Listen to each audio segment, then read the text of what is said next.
Bonjour à tous et à toutes. J'ai un couteau de cuisine. À quoi cela peut-il servir? Eh bien, avec cela, je peux couper mes fruits et légumes. De temps en temps, je me fais un petit bobo, là. Ça m'est arrivé il y a quelques jours. Mais certaines personnes utilisent un couteau pour tuer d'autres. Est-ce que parce qu'on se fait des petits bobos ou bien parce que certains n'utilisent pas un couteau pour ce qu'on devrait l'utiliser, que je ne vais plus utiliser de couteau? Eh bien, pour moi, c'est un exemple, c'est une métaphore pour l'hypnose. Allons sur mon PowerPoint. Je veux parler d'hypnose. Pourquoi? Eh bien, je pense qu'il y a pas mal de personnes qui, comme moi, ont eu un peu peur de l'hypnose parce qu'il y avait de l'hypnose qui nous manipulait ou bien simplement nous faisait faire des choses un peu bizarres. Alors, voyons ce qu'il en est vraiment. L'hypnose peut nous amener à un futur dynamisant. Quand on apprend à faire de l'hypnose, de l'auto-hypnose, on peut se permettre d'avoir plus de confiance, d'avoir plus d'estime de soi, on peut diminuer les douleurs, on peut diminuer l'anxiété, le stress, etc. Il y a un bon côté de l'hypnose, comme il y a un bon côté pour utiliser un couteau. Pour m'aider à mieux comprendre l'hypnose, je me suis fait un modèle en 5 catégories. Et la première des catégories, c'était le côté sinistre de l'hypnose, dont j'avais fait l'expérience lorsque j'avais été prise par une secte et que j'ai eu affaire à des psychopathes. Ils utilisent le côté sinistre de l'hypnose comme on peut utiliser le côté sinistre d'un couteau. Le côté sinistre, c'est la propagande particulièrement. C'est Edward Bernays, qui était le neveu de Sigmund Freud, qui est devenu le père des relations publiques. Et il a écrit un livre qui s'appelle Propaganda et qu'on a aussi traduit en français et qui parle de l'hypnose, d'utiliser ce que Freud a trouvé sur le subconscient pour nous manipuler pour la propagande. C'est à cause de Bernie's que les Américains maintenant mangent un énorme petit déjeuner avec du bacon, avec des pancakes, avec des œufs, etc. Parce qu'il a su manipuler l'opinion publique pour que les Américains commencent à utiliser ces ingrédients pour le petit déjeuner. C'est aussi grâce à Bernie's que les femmes aux États-Unis ont commencé à fumer alors qu'au départ, il était interdit aux femmes de fumer, surtout dans les rues où elles pouvaient avoir des amendes ou même être arrêtées. Et il a appelé les cigarettes une torche de liberté. Et elles ont marché dans les rues avec une torche de liberté en disant maintenant les femmes, vous êtes émancipées, vous pouvez fumer. Et c'est un signe d'émancipation pour les femmes. De nos jours, vous avez une jolie photo ou même en vidéo, vous voyez ce magnifique hamburger. Et un jour, je conduisais quelqu'un et il m'a demandé de l'arrêter à un McDonald's. Et moi, je pensais qu'il allait revenir avec un magnifique hamburger. Je n'en avais jamais mangé parce que j'ai toujours été dans la santé, dans la nourriture biologique. Et voilà, il s'est ramené avec un espèce de pain ratatiné avec une petite tranche de viande là-dedans. Et je me suis vraiment posé la question, alors que je m'attendais à voir quelque chose comme ça. Il s'est ramené avec un tout petit hamburger. Et quand on voit la télévision, les réclames qu'ils font, si on prend un McDonald's ou un autre de cette malbouffe, on voit qu'on aura plein d'amis, on voit qu'on sera joyeux, que la famille est ensemble, on va manger ça et ça va nous donner de la joie. Est-ce que c'est vraiment vrai? C'est ce petit machin ratatiné qui sort de chez McDonald's. Alors, la propagande a été utilisée par des chefs de secte, le gouvernement, ou les gouvernements, le militaire, les publicitaires pour la nourriture, pour nous vendre des drogues, les psychopathes et même dans les églises. Orbenet a montré aux sociétés américaines, et bien sûr ça s'est réparti dans le monde entier, comment vendre un produit ou un service en titillant les émotions du consommateur au lieu de son intellect. Faut plus penser, faut simplement ressentir. Par un effort concentré, il a commencé à jouer un rôle central dans les sociétés américaines pour transformer l'Amérique en un pays basé sur les besoins, en un pays maintenant basé sur le désir, pour augmenter la consommation de biens matériels. Et Bernays a réussi ce tour de force en liant des biens matériels à la force irrationnelle de l'esprit subconscient découvert par son nom. Et l'opinion publique a aussi été manipulée par la propagande pour les guerres, que ce soit dans le monde entier. Aux États-Unis, la guerre au Vietnam, que les Américains interviennent dans la Première Guerre mondiale, dans la Deuxième, ça s'est tout fait à cause de la propagande pour que les gens acceptent ces guerres. Et c'est toujours comme cela que les guerres sont acceptées par la majorité des gens. Psychose, formation de masse, c'est dans l'hypnose collective dont nous faisons l'expérience de nos jours. Il y a un excellent ouvrage, La psychologie du totalitarisme, j'ai de la peine avec ce mot, qui n'a malheureusement pas été encore traduit en français, mais si vous mettez la psychologie du totalitarisme sur Google par exemple, eh bien vous trouverez des tas d'articles qui traduisent une partie de ce livre. Pourquoi cette psychose de masse? Ça a aussi commencé parce que bien des gens se sentaient seuls, isolés, la solitude n'est pas pour l'être humain. Alors tout à coup, il y a eu quelque chose qui nous fait nous mettre ensemble en groupe et on accepte n'importe quoi pour au moins qu'on ait le groupe autour de nous, qu'on soit entouré et qu'on ne se sente plus si seul. C'est une des raisons pour lesquelles il y a cette psychose de masse. C'est très intéressant ce livre. Alors posez-vous des questions. Est-ce vrai ce que j'en fasse vrai que ce McDonald's va me faire avoir des amis, que c'est bon pour ma santé, que je serai joyeux après l'avoir mangé? Est-ce bien vrai? Comment suis-je sûr que c'est vrai? Et mes sources sont-elles intègres?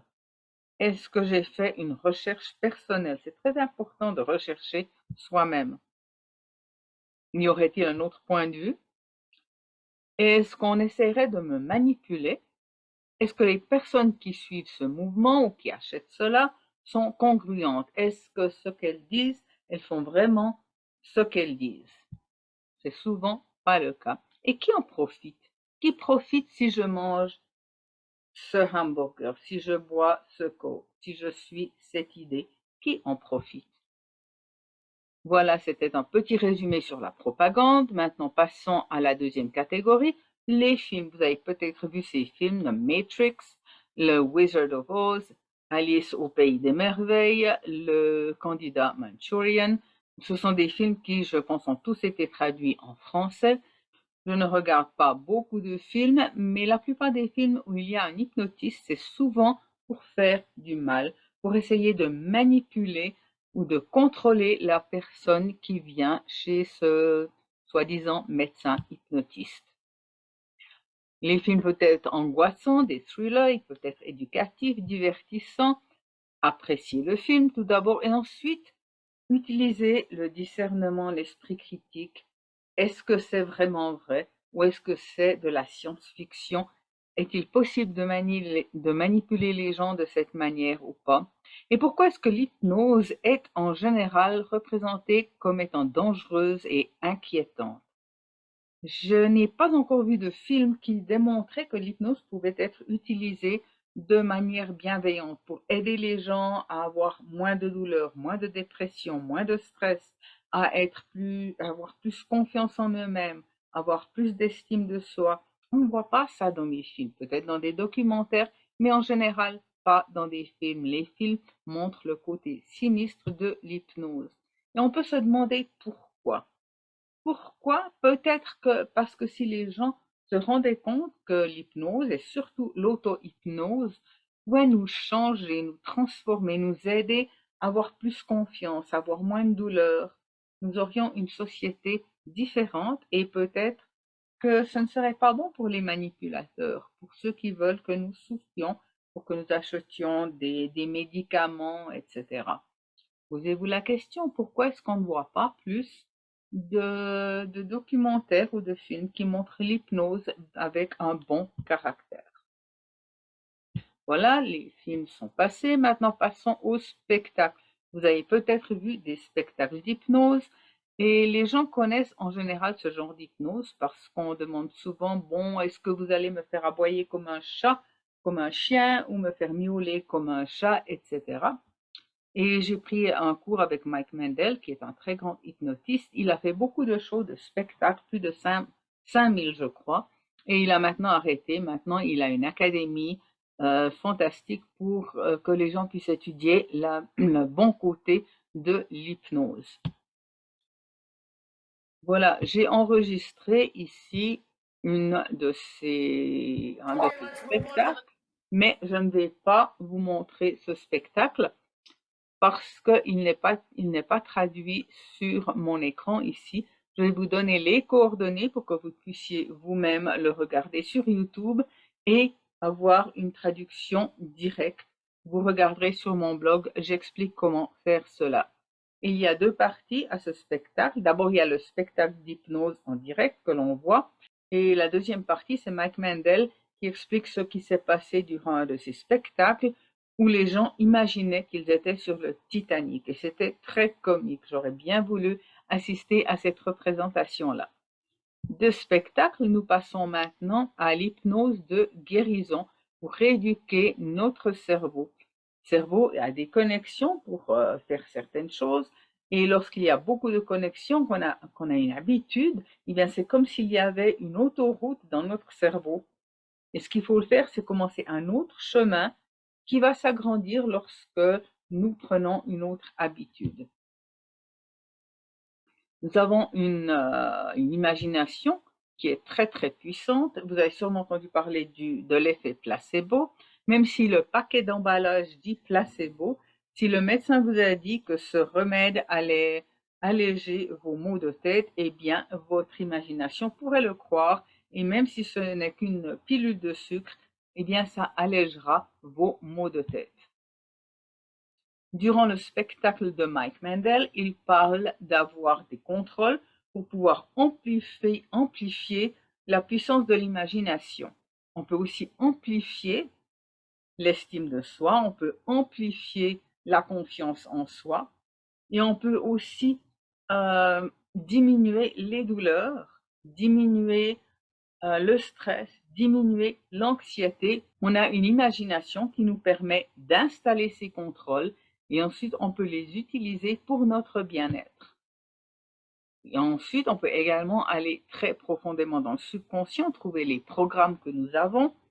Et j'utilise ça avec l'imagerie interactive guidée, où je conduis les personnes à trouver ce qu'elles ont, depuis quand elles ont ce problème, pourquoi il est là et surtout que faire. Parce que nous avons une sagesse intérieure qui nous permet de voir, de survoler tout le problème, de voir d'où il vient et surtout ce qu'il faut faire avec.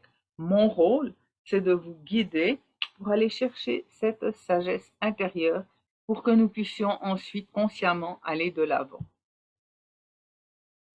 Après l'hypnose de guérison, la cinquième catégorie, eh bien c'est l'hypnose, la transe quotidienne dans laquelle nous sommes lorsque nous conduisons, après avoir bien appris à conduire.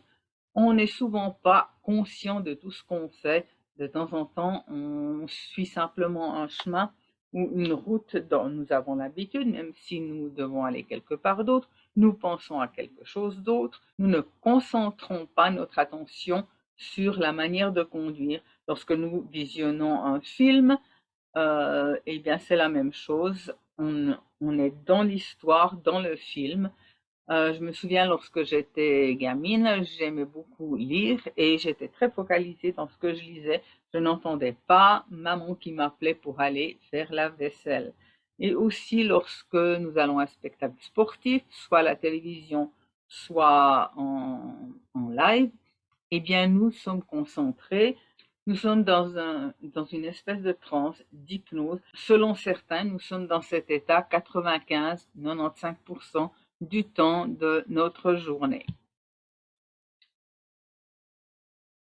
Voilà, j'ai construit un modèle utile pour l'esprit conscient, subconscient, inconscient. Ce n'est qu'un modèle pour m'aider à donner du sens, à gérer ce que l'on pense de ce conscient, le subconscient.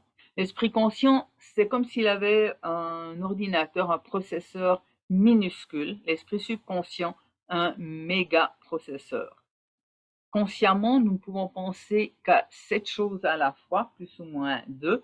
Donc, certaines personnes ne peuvent penser consciemment à 5 choses, d'autres jusqu'à 9 choses, mais on ne peut pas se concentrer sur plus de choses que cela. L'esprit conscient traite 40 éléments d'information par seconde, le subconscient 20 millions d'éléments par seconde. Vitesse de traitement, c'est de 160 à 240 km à l'heure pour l'esprit conscient. Vitesse de traitement pour l'inconscient, c'est 160 000 km à l'heure. Le conscient, c'est la siège des pensées positives, définition des objectifs. Le subconscient est neutre. Il suit simplement des programmes, qu'ils soient bons ou mauvais. L'esprit conscient peut affirmer la santé. L'esprit inconscient peut limiter nos compétences. Il peut saper notre puissance. Dit, tu ne peux pas être en si bonne santé, tu n'en es pas capable, tu ne le mérites pas, etc. Avec l'esprit conscient, on peut se donner la commande de lever le bras. On peut même changer la température de son corps, les battements du cœur, soit les ralentir, soit les accélérer. L'esprit conscient ne peut pas se focaliser sur toutes les fonctions à la fois. On ne peut pas consciemment changer les battements de son cœur, changer sa température, respirer, etc. Et lorsqu'on a appris à s'habiller ou à conduire une voiture ou à aller à vélo, eh bien, c'est l'esprit subconscient qui prend les rênes. Ça libère le conscient pour lui permettre de penser de manière créative. Un enfant, un bébé de l'âge de 0 à 5 à 7 ans a des ondes delta dans son cerveau, c'est-à-dire qu'il est dans une sorte de transe. Un enfant ne peut pas analyser ce qu'il apprend. Tout est emmagasiné à cet âge sans y penser. Et pour m'aider pour me donner un modèle du monde, j'ai fait cette anatomie d'une destinée. Je regarde avec mes clients les résultats qu'ils obtiennent et pourquoi est-ce qu'ils obtiennent ces résultats. Eh bien, cela dépend des actions qu'ils font ou qu'ils ne font pas. Et ces actions proviennent des sentiments et des images qu'ils ont dans leur imagination. Ces sentiments, ces images proviennent de pensées qu'ils attirent comme si c'était des aimants à cause des programmes qu'ils ont en eux. Et en faisant cela, nous arrivons à trouver qui est le soi authentique, ce qui vous aiderait le plus dans votre vie. Alors pour des stratégies, des conseils et des astuces, surtout si vous parlez l'anglais, vous pouvez me suivre sur Instagram, vous pouvez aller sur YouTube. En général, je traduis les différentes vidéos que je fais ou sur mon Facebook. Et si vous le désirez, vous pouvez me contacter pour un entretien gratuit et confidentiel, sans obligation. Je ne vous pousse pas, je ne vous manipule pas. Si vous avez envie de travailler avec moi, c'est bien. Sans cela, j'espère que vous pourrez vous diriger sur quelque chose qui va vous aider. Vous pouvez aller sur fr.danielj.coaching, /discover, et je vous verrai très bientôt.